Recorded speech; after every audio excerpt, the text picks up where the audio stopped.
I guess here goes nothing. Welcome to another excruciating video from the Geo Heretic. And today we're going to make some pyrite. But first, this video is brought to you by the Kazakhstan Board of Tourism, reminding you to visit the Valley of Concretions. And also, we are slowly plodding our way to 8,675,309 subscribers. So if the few people that watch this could tell 1 million of their closest friends, that would help. So, pyrite. Yeah. So, from the Gem Museum in Singapore, gemmuseum.gallery, the formation of pyrite crystals depends mainly upon the iron content of the sediment.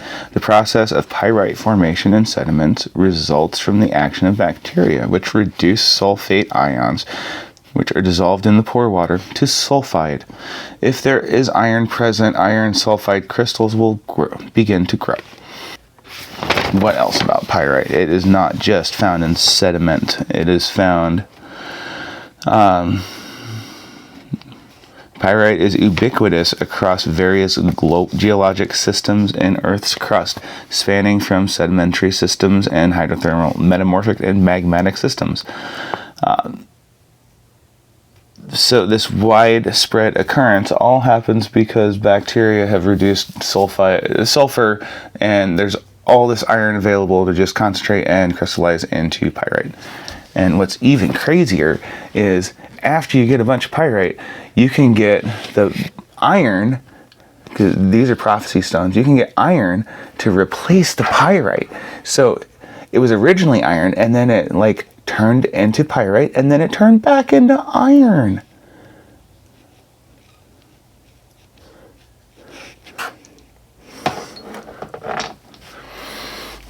And of course, I wholeheartedly disagree because, everything is electric. And so there's a piece of pyrite. I don't know if you can see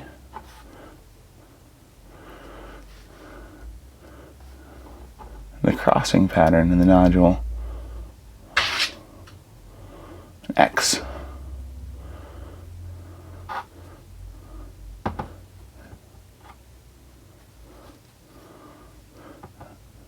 Electric signature as far as I'm concerned, but I am just an idiot. And then you have your pyrite sun, right? These discs, only found in coal seams in Illinois.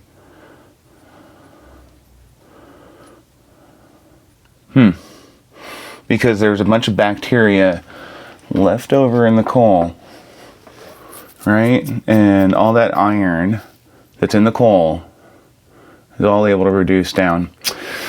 Yep, definitely. I'm totally digging it.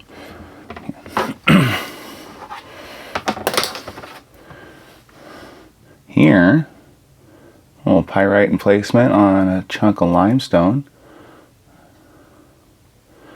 And we'll do a lot more videos going out and checking out the pyrite inclusions in the limestone.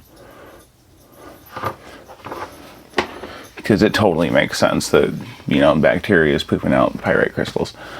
In fact, I think we're going to do that today. We're going to make some pyrite. So, is that going to sit level? My mat's a little wonky. Well, we need some iron sulfate, right? And it's water soluble because it's a supplement. So we're going to take iron sulfate, about that much, all right?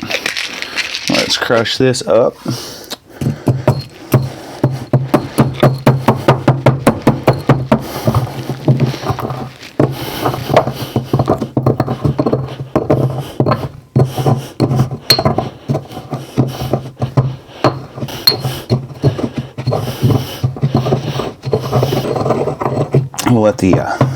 We'll let the bacteria do the rest of the work on that.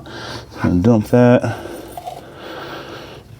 precursor mineral in. Throw that one in there.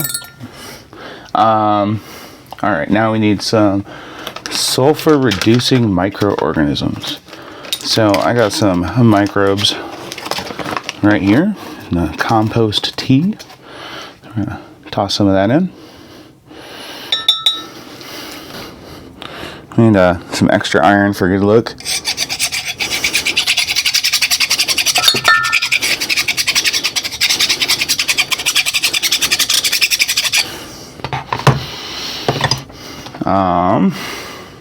Oh yeah, we need some carbonic acid.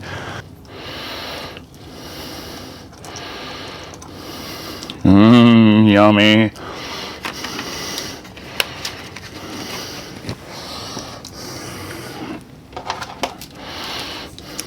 Strew that up.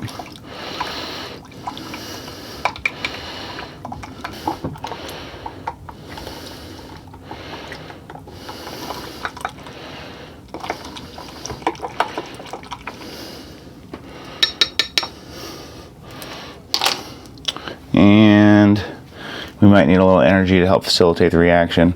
So there you go. We'll let that sit and see what precipitates out and come back later and make some pyrite. All right. And here we are about 6-7 days later, and reducted sulfides. I'm going to go strain that out and see if we have any precipitate. Well, good news. We got something.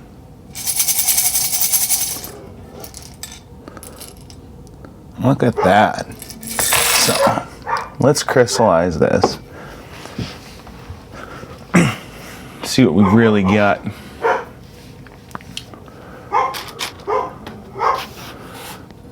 So, Ancient Mechanisms of Pyrite in Earth's Diverse Geologic Systems by Li Lu.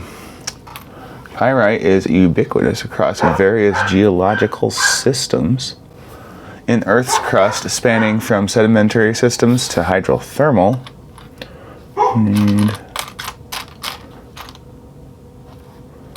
We need these things. Okay. To hydrothermal, metamorphic, and magmatic systems. The widespread occurrences of pyrite make it a powerful tracer of geologic processes, but effective applications require thorough understanding of its formation mechanism. In sedimentary systems, here's some sediment, all right? Pyrite is formed via reactions between iron and sulfides, typically through iron sulfate intermediates that transform to pyrite via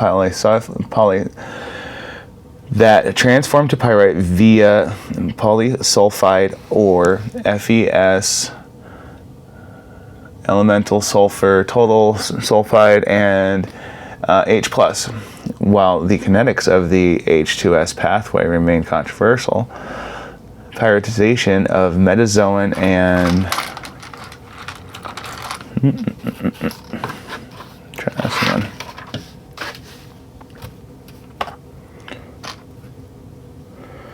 Pyritization of metazoan and plant tissues during early diagenesis is another key mechanism. In hydrothermal systems, pyrite is formed through both precipitation from solutions and replacement pyritization of iron sulfate-bearing minerals such as sulfides, oxides, oxyhydroxides, and carbonates. And we need a little button. All right. Here. A little more precipitation. Ham bone connects to the neck bone.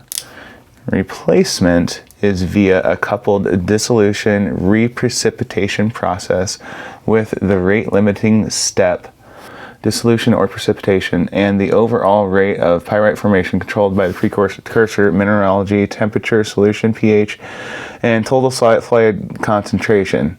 In magmatic systems, pyrite is formed via Exsolution from monosulfide solid solution, MSS. Subsolidus reactions involving intermediate solid solution. Precipitation from magmatic hydrothermal fluids. Subsolidus reactions involving intermediate solid solutions.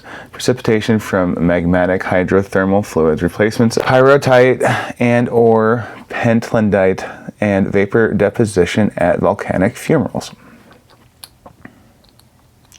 So, now here we're getting to the key statement. Despite significant advances, some aspects of pyrite formation remain unclear. These include the evolution of iron sulfate-bearing aqueous complex species before and after the precipitation of the iron sulfide in the role and mechanisms of organic matter in pyrite nucleation, the kinetics and mechanisms of pyrite crystal growth, and the rate of hydrogen yield of the hydrogen sulfate pathway, H2S. The kinetics and mechanisms governing pyrite formation form replacement of some precursor minerals. Future work needs to address these gaps using synchrotron-based in situ experimental setups and analytical techniques capable of providing time-resolved evolution of the mineralogy, phase proportions, and aqueous speciation during phase transformations. And that was courtesy of harvard.edu. Now, while we work on crystallizing up our precipitate, a shiny gold bar. That's a shiny gold piece. So what the heck is my problem? Well, on the face of it, I find it hard to believe that one mineral would have several different formation processes depending, like all coming to the same thing depending on the precursor minerals. It makes more sense to me that one mineral would have one formational process that would cross over lots of different situations. I might be crazy. Oh, it's coming together. Go there. And all speculation aside, the time I get done doing all this, I'll probably think this is a stupid video. We'll see.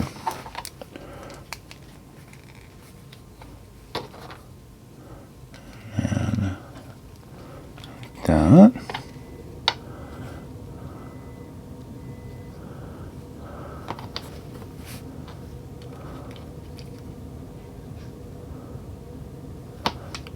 Say what, Jimmy?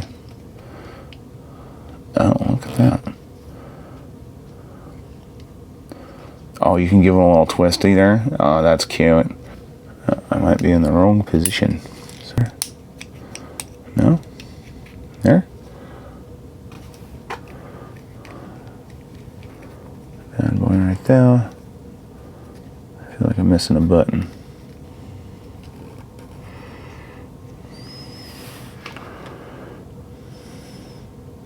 There you go. We have made some pyrite. Stick that right up there. Alright, let's finish this up by talking about the pyrite and the hematite. Not the hematite. The pyrite and the limonite in limestone.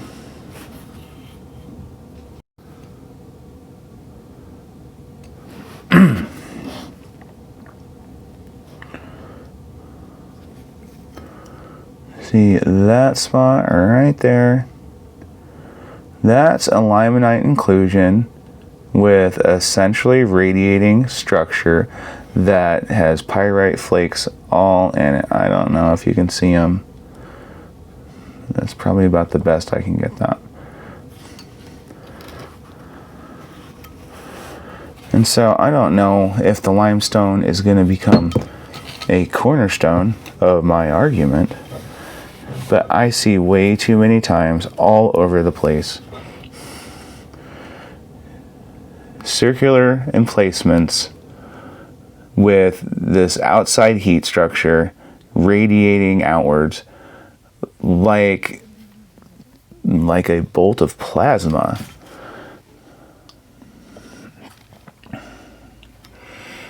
Anyway, I see way too many of these hot radiating structures in all the limestone. So we'll go out whenever it is not freezing outside, and we'll try to find more examples of the limonite and pyrite inclusions in the limestone and see if they make more sense electrically or through the other multiple water deposition and bacteria mineralization processes. I don't know. Anyway, thanks for watching. Bye.